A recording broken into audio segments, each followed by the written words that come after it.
नमो नमः मित्रों, संस्कृत जीवनम में आप सभी का स्वागत है।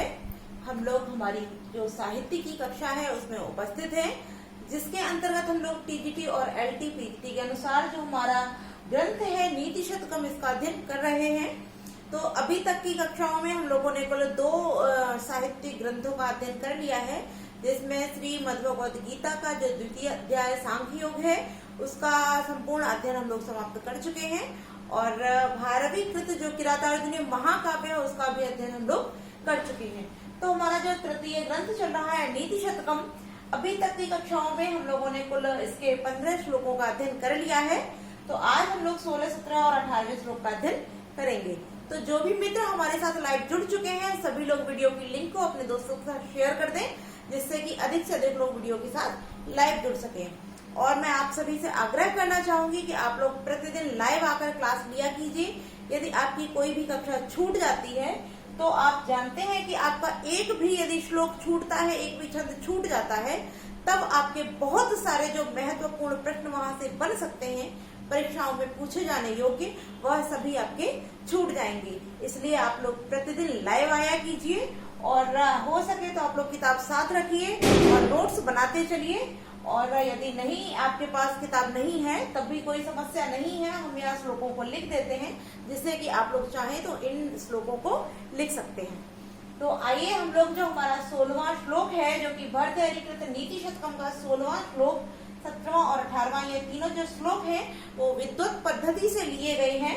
और हम लोगों ने जो श्लोक का अध्ययन किया था, जिसकी श्लोक संख्या थी 12, शास्त्रोकृतस्य शब्द सुंदर गिरा से प्रदेयागमः, यह जो श्लोक था यह भी हमारी विद्वत पद्धति से ही लिया गया था। तो आइए, जो कि हमारा श्लोक है 16वां, यह विद्वत पद्धति से है, 17वां, 18वां, ये सभी श्लोक हमारे विद्वत पद्धति से लिए गए हैं। तो आइए इसका वाचन करते हैं और इसके अर्थ को जानते हैं। तो यहाँ भर्तृहरि कहते हैं कि हर्तुर याति न गोचरम किमपि संपुष्णाति यत् सर्वदा अप्यर्थिभ्य प्रतिपाद्यमानम अंशम प्राप्नोति वृद्धिम पराम कल्पान्तेष्वपि न प्रयाति निधनम विद्याख्यम अंतर्धनम येषां तान प्रति मानम मुज्जिता नृपा कस्तै सह स्पर्धते।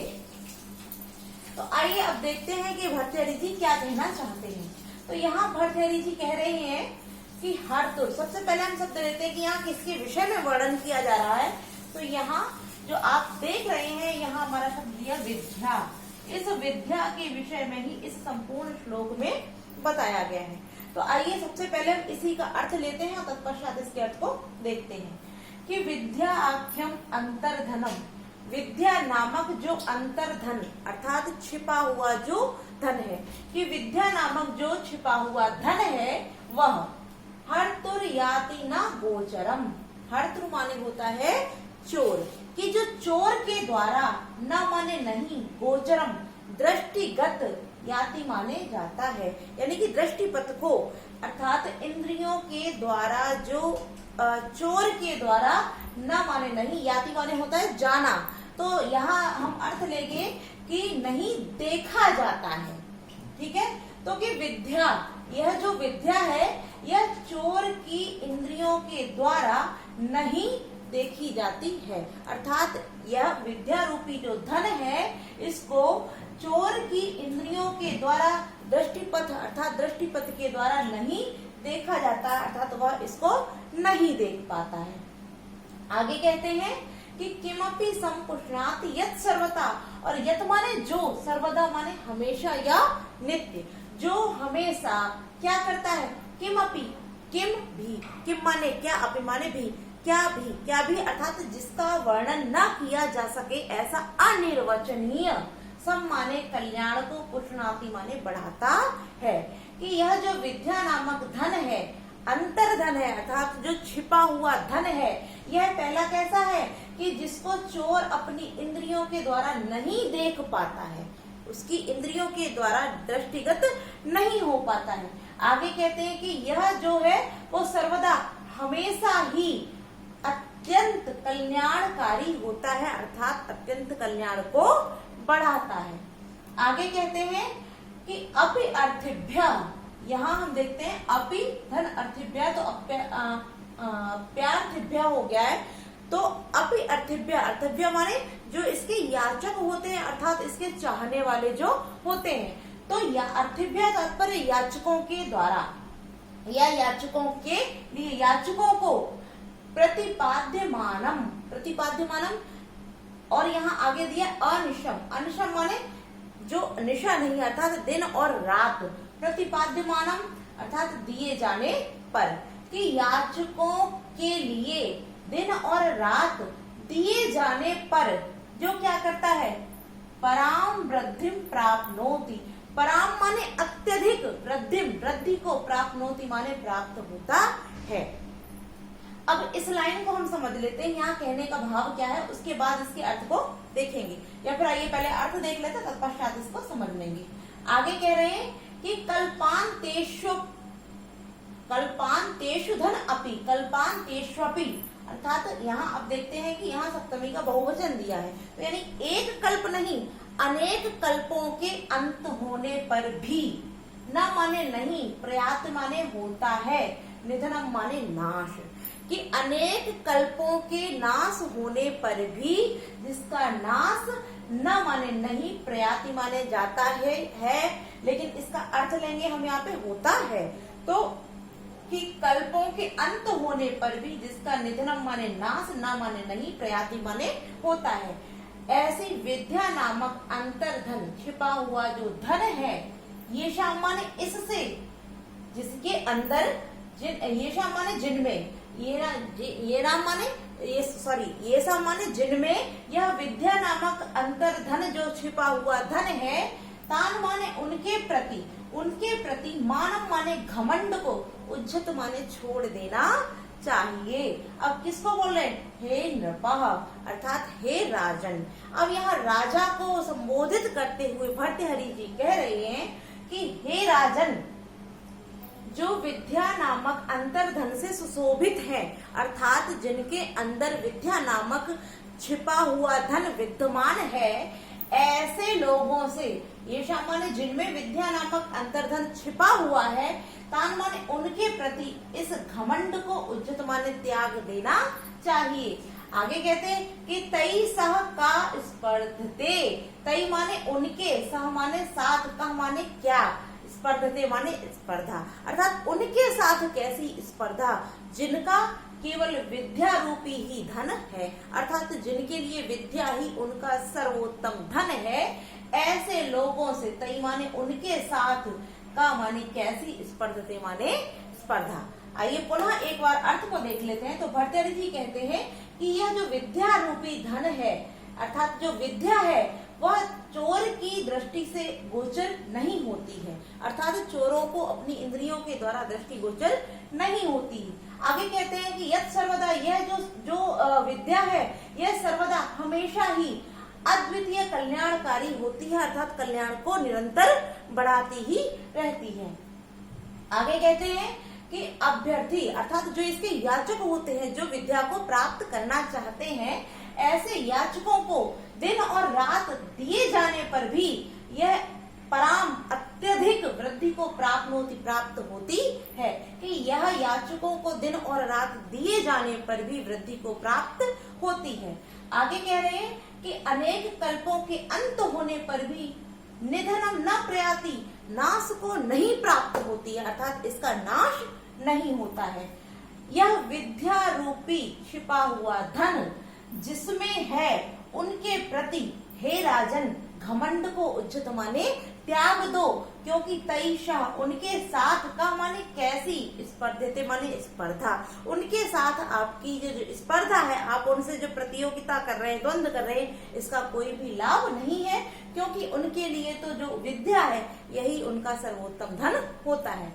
अब यहाँ हम द्वितीय लाभ देखते हैं, क्योंकि हमने इसका संपूर्ण अर्थ जान लिया है। अब जो इसकी द्वितीय लाइन है, इसको देख लेते हैं। यहाँ लिखा हुआ है अभ्यर्थी व प्रतिपाद्यमानम अनिशम प्राप्नोति वृद्धिम पराम। वैसे हम देखते हैं कि दान दिए जाने पर कोई भी वस्तु जो होती है वो क्षीण होती है, ठीक है, किंतु यहाँ एक विद्या ही एक ऐसी वस्तु है जो निरंतर दान दिए जाने पर क्षीण ना होकर क्या हो रही है, निरंतर वृद्धि को, अत्यधिक वृद्धि को प्राप्त होती है। जैसे कि इसका एक उदाहरण आप और हम ही हो जाएंगे कि जो विद्या नामक धन मेरे पास है, मैं आप सभी को पढ़ा रही हूँ, समझा रही हूँ, बता रही हूँ, तो मैं आपको विद्या रूपी दान प्रदान कर रही हूँ, किंतु इससे जो मेरा विद्या रूपी धन है वह क्षीण नहीं हो रहा है, निरंतर बढ़ता ही जा रहा है। तो आप लोगों ने यह समझ भी लिया होगा कि जो अभ्यर्थी हैं अर्थात याचक हैं किसके, विद्या के, कि विद्या के याचकों को यह निरंतर दिन और रात दिए जाने पर अत्यधिक वृद्धि को प्राप्त होती है। तो अगर आपसे पूछा जाता है यहाँ जो द्वितीय पंक्ति देकर के इसमें कौन सा अलंकार है, तब आप यहाँ विरोधाभास अलंकार लगा देंगे, क्योंकि जब कोई वस्तु दान दी जाती है तो वह क्षीण ही होती है, किंतु जो विद्या है वह कभी क्षीण नहीं होती है। तो यहाँ विरोध उत्पन्न हो रहा है, विरोध होने के कारण ही यहाँ विरोधाभास हमारा जो अलंकार है वह हो जाता है। अब हम लोगों ने संपूर्ण अर्थ जान लिया है, आइए अब देखते हैं इसकी व्याकरणिक टिप्पणियां। तो सबसे पहले यहाँ जो हर्तुम शब्द दिया हुआ है, यहाँ हृ धातु के साथ त्रिच प्रत्यय के विधान से हमारा हर्त शब्द यहाँ बन जाता है। आगे देखते हैं हम लिखा हुआ हमारा गोचरम। तो यहाँ गो के साथ चर और चर के साथ जब हम किसको जोड़ते हैं, घ प्रत्यय का विधान करते हैं, तब हमारा गोचर शब्द बन जाता है। उसके बाद हम देखते हैं यहाँ लिखा हुआ यत् सर्वदा अप्यर्थिभ्य। तो यहाँ सर्वदा धन अपि हो जाता है, तो अपि होने से यहाँ पर जो संधि है वो कौन सी हो जाएगी, यड़ संधि हो जाएगी। सर्वदा धन अपि, तो यहाँ यड़ संधि हो जाएगी, और अपि धन अर्थिभ्य अर्थात सर्वदा अप्यर्थिभ्य। तो यहाँ पर हमारा अपि धन अर्थिभ्य होने से यहाँ यड़ संधि का विधान किया गया है। आगे देखते हैं हमारा लिखा हुआ प्रतिपाद्यमानम। प्रतिपाद्यमानम, तो यहाँ प्रति उपसर्ग पूर्वक पद धातु के साथ जब हम शानच प्रत्यय का विधान करते हैं तब यहाँ प्रतिपाद्यमानम शब्द हमारा निष्पन्न होता है। आगे देखते हैं हम यहाँ पर हमारा जो लिखा हुआ है कल्पांतेष्वपि। यहाँ कल्पांतेष्वपि देख रहे हैं, तो कल्पांतेषु धन अपि, यहाँ भी हमारी यड़ संधि का विधान हो जाएगा। और यदि हम विद्याख्यम, अगर विद्याख्यम शब्द देखते हैं तो यहाँ विद्याख्यम शब्द जो है यहाँ बहुब्रीहि समास का विधान हो जाएगा कि देखते हैं विद्या आख्या यश सह, तो यहाँ बहुब्रीहि समास हो जाएगा। और आगे जो लिखा हुआ हमारा अंतर्धनम, तो अंतर्धनम में यहाँ हमारा मध्यम पद लोपी समास होता है, जैसे अंतर्गतम धन अर्थात अंतर्गतम धनम इति अंतर्धनम। तो यहाँ जो गतम शब्द है बीच में लोप हो रहा है, इसका इस कारण यहाँ पर मध्यम पद लोपी समास हो जाता है। आगे हम देखते हैं, यहाँ हमने देखा कि प्रति शब्द दिया है, तो प्रति शब्द के योग में यहाँ पर तान में द्वितीय विभक्ति का प्रयोग होता है। आगे यहाँ तैशः, तो यहाँ तय जो शब्द है इसमें तृतीय विभक्ति का बहुवचन है, क्योंकि यह शाह के योग में प्रयोग हुआ है। तो यहाँ जो हमारा सूत्र लगता था वो ऐसा युक्ति अप्रधाने से यहाँ तृतीय विभक्ति हो जाती है। तो इसकी व्याकरणिक टिप्पणियां हम लोगों ने जान ली है। अब क्योंकि हमने द्वितीय पंक्ति की तो बात कर ली, यदि आपसे द्वितीय पंक्ति पूछी जाती है तब यहाँ पर विरोधाभास समास है, किंतु यदि संपूर्ण श्लोक में आपसे पूछा जाता है तब यहाँ व्यतिरेक अलंकार हमारा हो जाता है।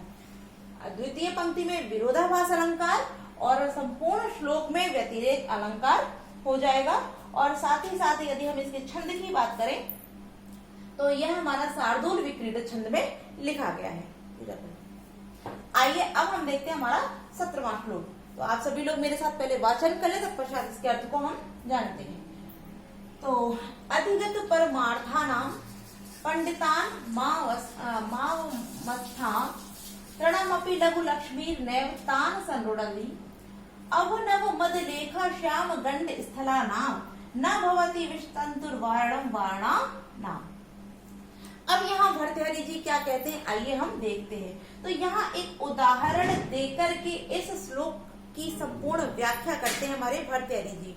तो उदाहरण तात्पर्य हो गया दृष्टांत, और दृष्टांत दिए जाने के कारण इस श्लोक में जो हमारा अलंकार है वो कौन सा हो जाएगा, दृष्टांत अलंकार हो जाता है। आइए तो अब सबसे पहले हम इसके अर्थ को जानते हैं।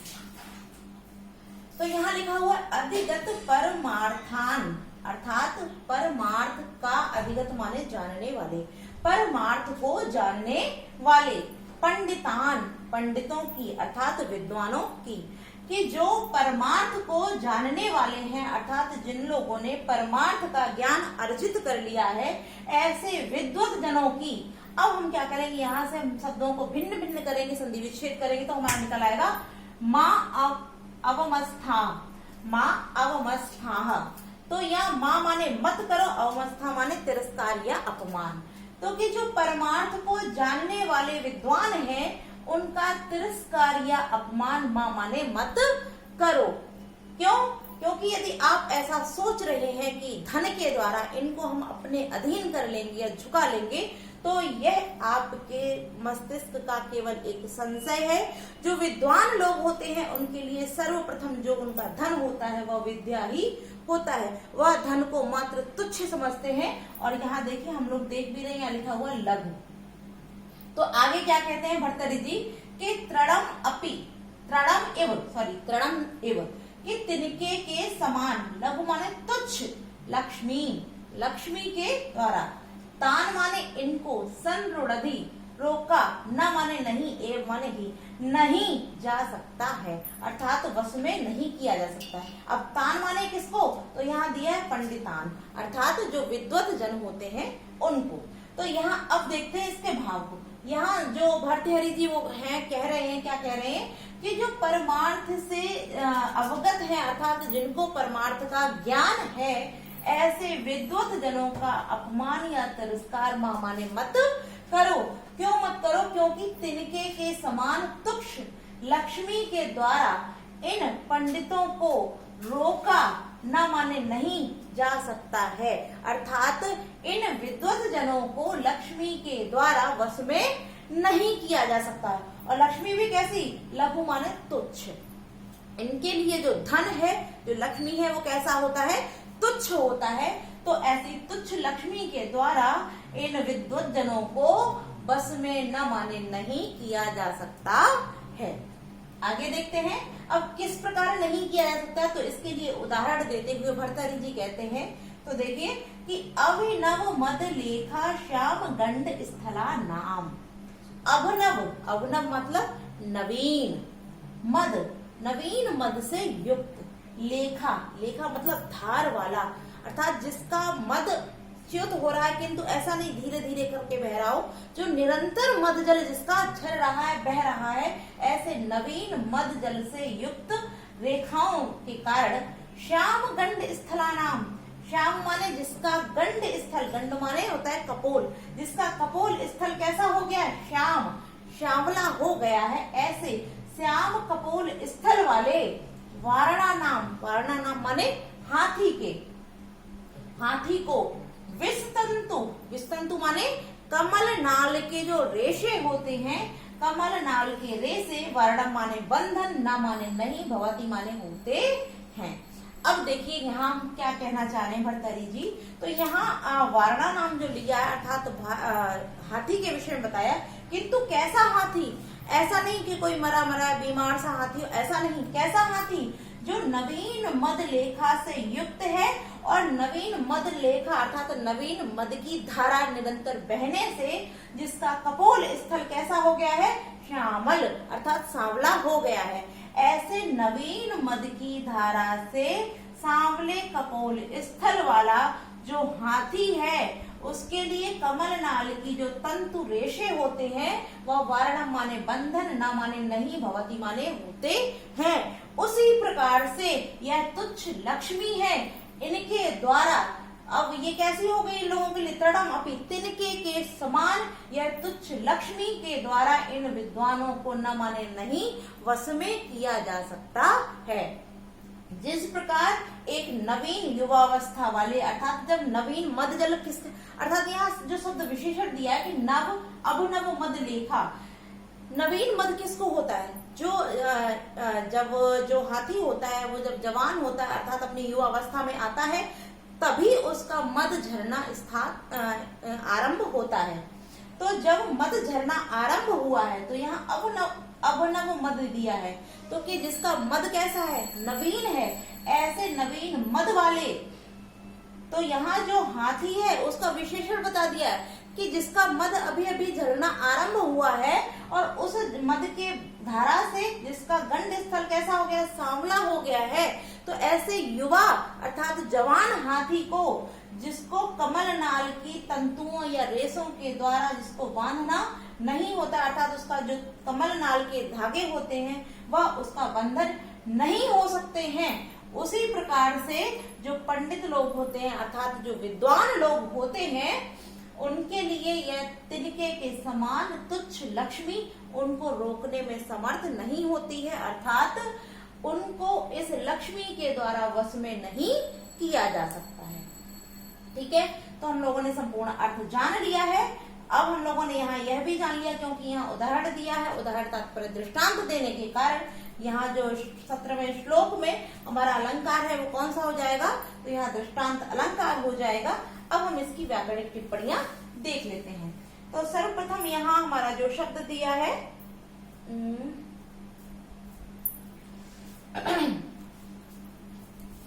यहाँ देखते हैं, माँ को अलग करके यहाँ हमारा निकलेगा अवमस्थाम।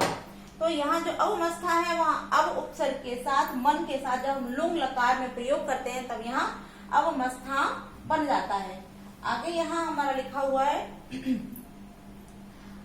अधिगत परमार्थान। अगर यहाँ हम संपूर्ण शब्द लेते हैं अधिगत परमार्थान, तब यहाँ पर जो हमारा समास होगा वो बहुब्रीहि समास हो जाएगा।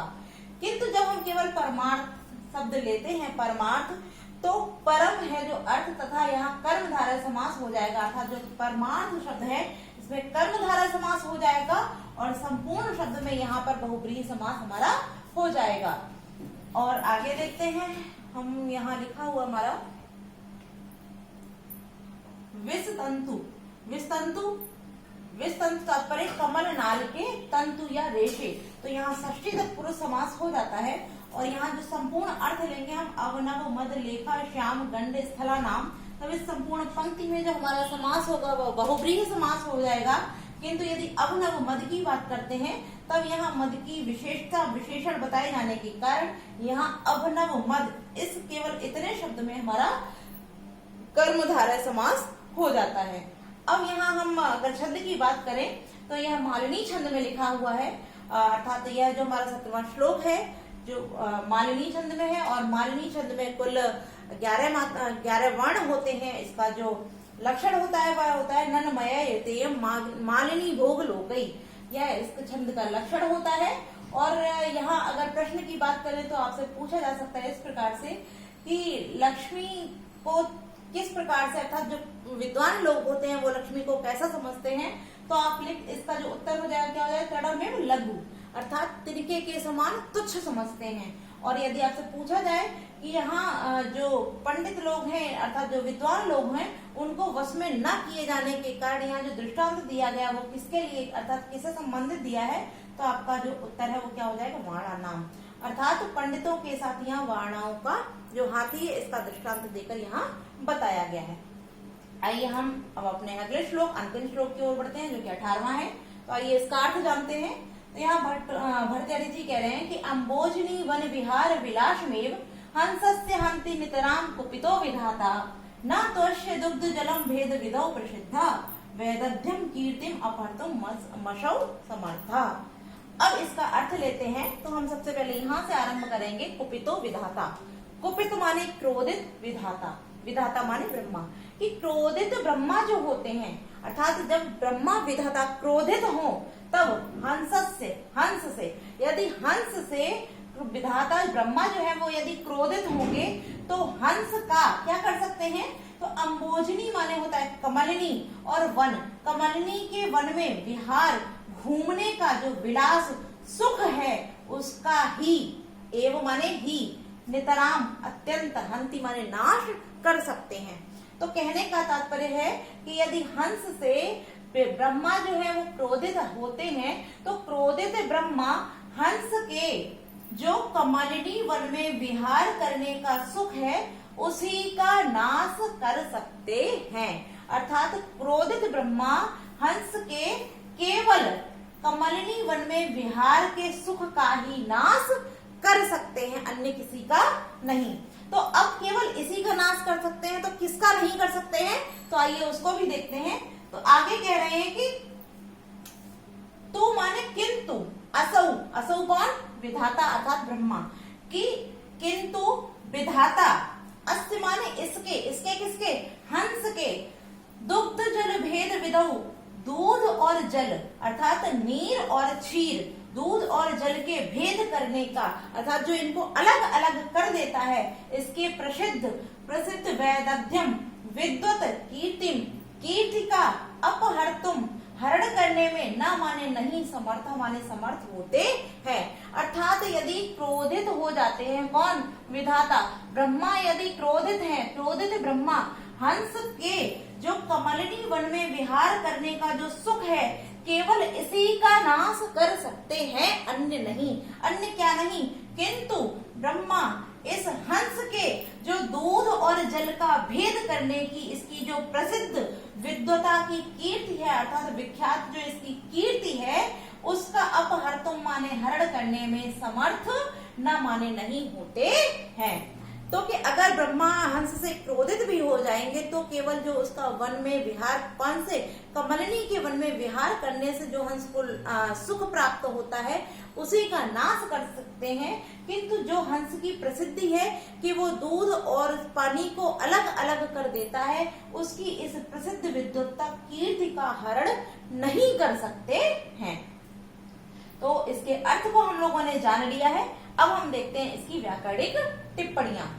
तो सर्वप्रथम यहाँ जो हमारा लिखा हुआ है अम्भोजनी वन, अम्भोजनी वन, तो अम्भोजनी का वन अर्थात कमलिनी का वन, तब यहाँ षष्ठी तत्पुरुष समास हो जाएगा। और यदि हम इसके साथ विहार भी जोड़ लेंगे तो अम्भोजनी वन तस्मिन विहारा, अर्थात उसमें विहार करने वाला, तब यहाँ अर्थात विहार शब्द के साथ सम्मिलित करेंगे, तब इसमें सप्तमी तत्पुरुष समास हो जाएगा। और संपूर्ण शब्द अर्थात अम्भोजनी वन विहार विलासम, यहाँ तक ले लेंगे तब पुनः यहाँ षष्ठी तत्पुरुष समास हो जाएगा। आगे हमारा जो लिखा हुआ है कुपितो, कुपितो शब्द है तो कुप धातु के साथ हमारा कित प्रत्यय का विधान करने से कुपितो शब्द, कुपित शब्द बनता है। विधाता वे उपसर्ग पूर्वक धा धातु के साथ जब त्रिच प्रत्यय का विधान करते हैं तब विधाता शब्द हमारा बन जाता है। आगे देखते हैं कि तू धन अश्य, यहाँ त्वस्य हो गया तो यहाँ यड़ संधि का विधान है। दुग्ध जलम में द्वंद्व समास हो जाता है, दुग्धस्य दुग्धम च जलम च, तब यहाँ द्वंद्व समास हो जाएगा।